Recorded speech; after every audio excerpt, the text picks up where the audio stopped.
Hey guys, this is a video on how to do stop motion just like me, and this video is going to be cut into 4 sections. 1. What you will need. 2. Software. 3. Making the actual stop motion, and 4. Editing. For stop motion you'll need a camera. I'd recommend that you start with something cheap like a phone or a webcam, then upgrade to a digital camera like a DSLR. You'll need something to be your actors. You could use Lego, puppets, clay, and paper, or anything that you find lying around your house, e.g. pencils, buttons, or toys.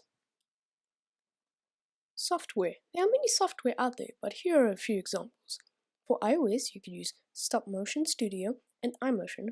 For Android, you could use Clayframes and PicPac. For Mac OS X, you could use iStopMotion and DragonFrame, but they do cost a bit of money. For Windows, you could use Stop Motion Pro Eclipse, iKitMovie, and DragonFrame. Okay, so you've gotten your software and everything else you need, but how do you actually make the stop motion? Well, it's very easy, but time consuming. So if you don't have a lot of time, then I don't think stop motion is for you. So basically what you do is you have your camera set up and your actors in front of you, and what you would do is take a picture, then move your actor a little bit, just a tiny bit, and then take another picture. And move your actor again, take a picture, move it again, take a picture, and you do this multiple times until you have many pictures.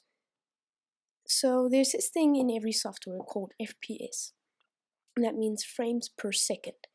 And basically what that does is for every amount of frames that you take, it will make 1 second. I recommend, as a starter, you should use 8 frames per second, although a lot of stop motions are made at 24 frames per second.